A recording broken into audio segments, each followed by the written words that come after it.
the singular exception of Halo, nothing says Xbox quite like Gears of War, which may or may not be a good thing depending on what type of gamer you are. Either way, with over 5 million copies of the unremittingly macho original already shifted, you won't hear Microsoft complaining. Like the majority of commercial success stories, Gears is no longer just a game. The suits get a whiff of all that filthy lucre, and before you know it, we're staring at a money-harvesting mega franchise. There are comics, and books, and action figures, and yes, there's a movie in the works, but what most of you, us, and lead designer Bleszinski really care about is the video game sequel. So, with Gears of War 2 out in just over a month, we're in London to blast our way through Cliff's meat shield to find out exactly what makes the sequel, in his now immortal words, bigger, better, and more badass. And, we might add, better than the 8 out of 10 the first one got off us. Which seems like a good place to start. Cutting through the hype, we summarised Epic's Epic as one of the most intensely beautiful looking games ever made, but is one that plays by the rules in the gameplay stakes. In hindsight, Mr. Bleszinski, did we have a point? It's kind of funny for somebody to say that the first Gears of War wasn't really something that pushed the envelope when suddenly the majority of shooters out there now have a cover system and a roadie run and integrated story co-op. So at the time it might have appeared that Gears wasn't innovative, but suddenly those ripples have been felt throughout the industry, not only gameplay-wise, but also art direction-wise. And this, it transpires, is the criticism of Gears that hurt its creator the most. For me, it was the claiming that it wasn't innovative. When all of a sudden, you start reading, descriptions of games, it's Gears of War meets Crimson Skies, or it's Gears of War meets James Bond, and, everybody has a cover system now, and I'm really disappointed nobody's used active reload yet, to be honest, because that was like one of my favorite things to put in the game, and it hasn't popped up anywhere else, whereas roadie run and all those things have. It kind of makes me sad. If you've been following the reams of preview coverage already produced on Gears 2, you'll know what the team identified as the main areas for improvement. To recap, I think the cover system was really good, but I think we could definitely improve that, and we have in many, many ways. I think the story was simple, probably too simple, where it was just a bunch of big guys going to throw a bomb in a hole, and the multiplayer could have used a few more modes. But what one hand giveth, the other taketh away, and not everything has made the final cut. One of the things I would have loved to have had in the sequel that unfortunately wound up on the cutting room floor was one of my favorite executions, which was ripping somebody's arm off and beating them to death with it. Unfortunately, due to time constraints, that wound up being cut, and it just really made me shed a tear. It would have been amazing, man. I mean, that would have been a great crowd pleaser, but we still have some great executions in regards to, climbing on people and beating them with your fist, which is, that intimate violence that Gears has, and popping off their head with the torque bow blades and, smashing them like a sledgehammer with the sniper rifle.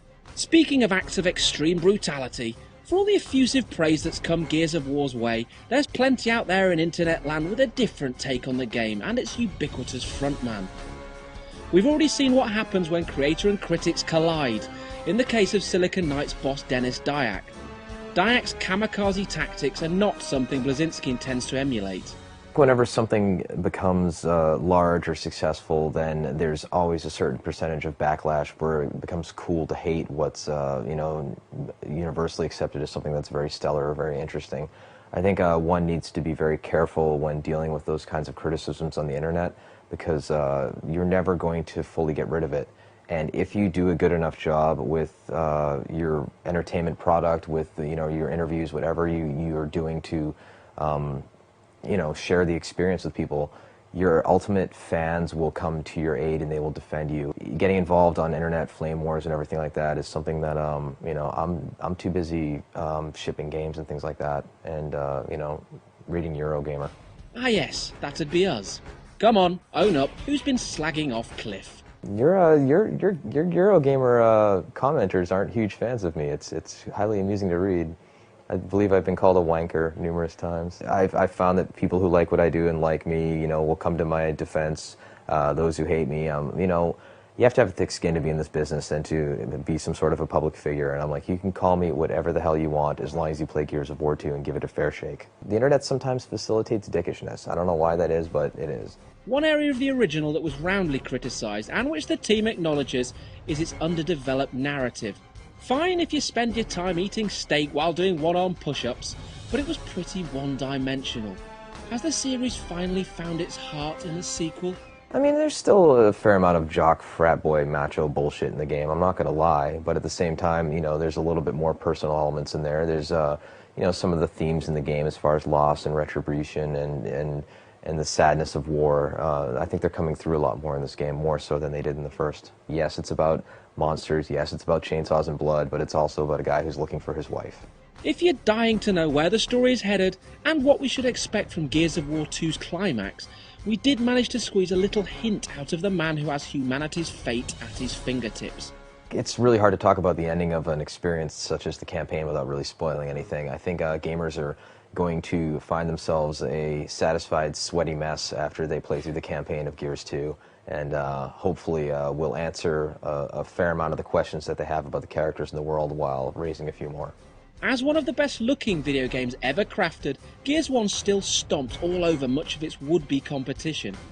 The bar has unquestionably been raised again for the sequel, with some genuinely breathtaking moments right from the very start.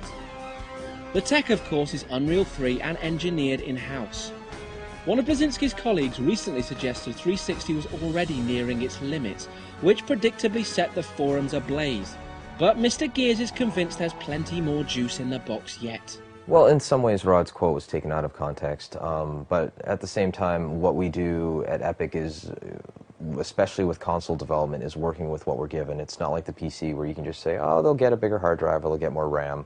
And that's been part of the issue with console development for as long as the console has existed. And we are pushing the 360 a fair amount with Gears of War 2, but I can assure you that with any future products, none of which, of course, have been discussed or announced, that I'm sure we could find many other ways to make it compelling and push the envelope even further.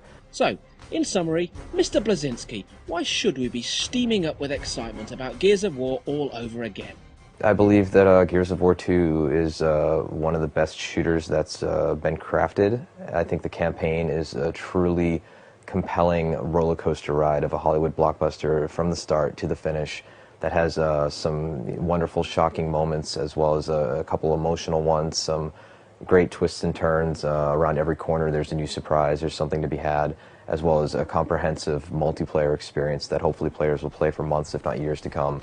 Well, we've played through the whole of Act 1, and what we can say at this stage is fans of the original are unlikely to be disappointed.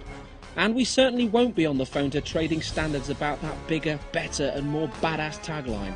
These guys know how to make a blockbuster, with extra beef. So, are we going to like it better than 8 out of 10 this time, Cliff? I'm hoping it'll get a 9 or a 10 or I'll find you and kick you in the bollocks. One ball at a time. Okay, and any final message for the Eurogamer readers?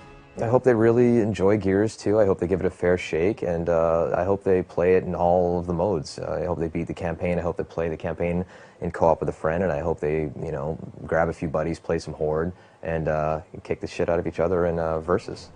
Gears of War 2 is out exclusively on Xbox 360 on November the 7th.